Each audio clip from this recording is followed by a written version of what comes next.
नमस्कार, बहुत बहुत स्वागत है आपका इस वीडियो में। चीन की तरफ से लगातार ये प्रोपेगेंडा फैलाया जा रहा है कि भारत अपने सैनिकों को सर्दियों में मरने के लिए छोड़ देगा। जी हां, ये कहा जा रहा है चीन की तरफ से। लेकिन ये चीन का वही बचकाना स्टेटमेंट है जो ये एक बार फिर से बता देता है कि चीन को ना तो हाई ऑल्टीट्यूड वॉरफेयर की समझ है, ना ही उसे इस बात की समझ है कि भारत के सैनिक इस तरह की, या मैं कहूं कि इससे भी विकराल विषम स्थितियों में रहने के आदी है। क्या चीन नहीं जानता कि दुनिया के सबसे हाईएस्ट बैटलफील्ड पे, दुनिया के सबसे ऊंचे रण क्षेत्र पे हमारे सैनिक डटे हुए हैं?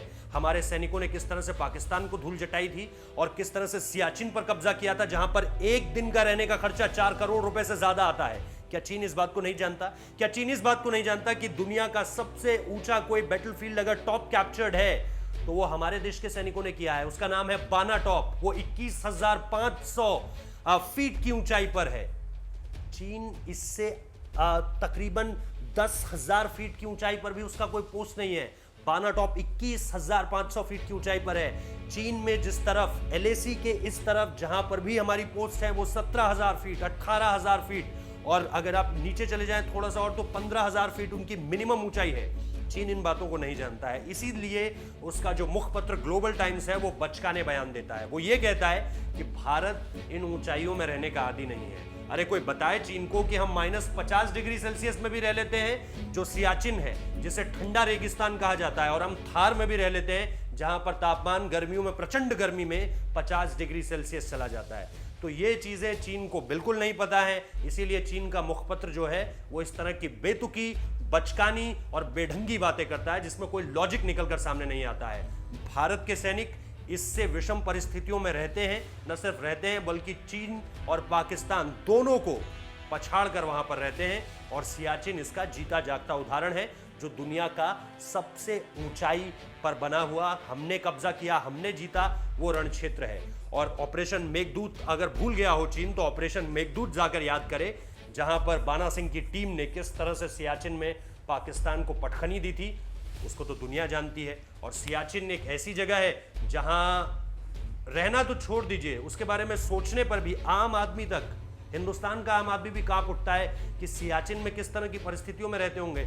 वहां पर 3-3 घंटे की शिफ्ट लगती है सिर्फ सैनिकों की, क्योंकि 3 घंटे से ज्यादा अगर आप बाहर खड़े रहते हैं उस मौसम में तो फिर आपको हाइपोथर्मिया जैसी बीमारी होने का खतरा हो जाता है, जिसमें आपके शरीर के अंग को पैरालिसिस हो जाता है, यानी वो कहीं ना कहीं खराब हो जाता है। तो ये सारी की सारी चीजें शायद चीन को नहीं पता है। चीन को इसके बारे में पढ़ना चाहिए, हमारी इस कवरेज को देखना चाहिए, और उसके बाद फिर उसे ऑपरेशन मेघदूत पढ़ना चाहिए, उसे सियाचिन की चुनौतियां पढ़नी चाहिए, उसे यह भी जानना चाहिए कि एलएसी पे जिस वक्त, जहां पर अभी हम हैं, जिस ऊंचाई पर इस वक्त पे हम हैं, उस ऊंचाई पर वो नहीं है। मोल्डो, जो मोल्डो गैरिसन है, जहां पर इस वक्त पे चीन तैनात है भारत के सबसे करीब, वो तो घाटी में है, वो तो वैली में है। वो कुछ उसी तरह से जैसे आप मसूरी से देहरादून देखिए, वो मोल्डो पोस्ट उस तरह से है।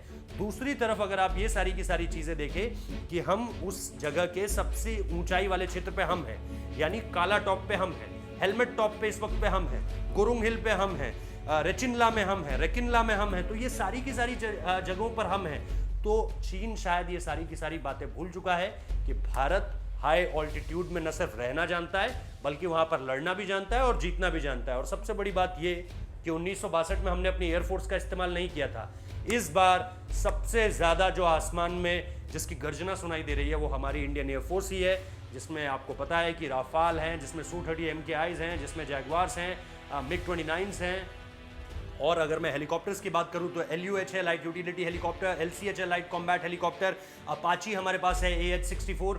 तो ये सारी की सारी चीज़ें शायद चीन भूल गया है। हम चाहते हैं कि ये वीडियो चीन के लोग ज़रूर देखें, उन्हें समझ तो नहीं आएगा लेकिन फिर भी कोशिश करिए समझने की कि ऑपरेशन मेघदूत को थोड़ा सा समझ लिया जाए, कोशिश कीजिए समझने की कि सियाचिन को समझ लिया जाए, कोशिश कीजिए कि एलएसी पे जिन ऊंची जगहों पर हम खड़े हैं उन जगहों को थोड़ा सा चीन समझने की कोशिश करें, तो अपने आप उसके दिमाग से ये मुगालता निकल जाएगा, ये गलतफहमी निकल जाएगी कि भारत अपने सैनिकों को सर्दियों के मौसम में मरने के लिए छोड़ दे रहा है। बहुत बहुत शुक्रिया इस वीडियो को देखने के लिए। ज़्यादा से ज़्यादा शेयर कीजिए ताकि एंटी चाइना, क्योंकि हमारे देश में भी कई लोग ऐसे हैं जो चीन के साथ संधियां करते हैं। 2010-9 याद होगा आपको, किस तरह से राहुल गांधी, सोनिया गांधी अनऑफिशियल मुलाकात कर रहे हैं चाइना के साथ बैठकर, चाइना के लोगों के साथ बैठकर। तो उन लोगों तक भी ये वीडियो पहुंचना बहुत ज़्यादा ज़रूरी है जो लोग भारत रहते तो भारत में हैं लेकिन बात जो है वो चाइना के पक्ष में ज़्यादा करते हैं। पहुंचाइए इस वीडियो को ज़्यादा से ज़्यादा, दूर से दूर, ताकि लोगों की आंखें थोड़ी सी खुल सके, ज्ञान चक्षु जिन्हें हम कहते हैं। बहुत बहुत शुक्रिया इस वीडियो को देखने के लिए, धन्यवाद।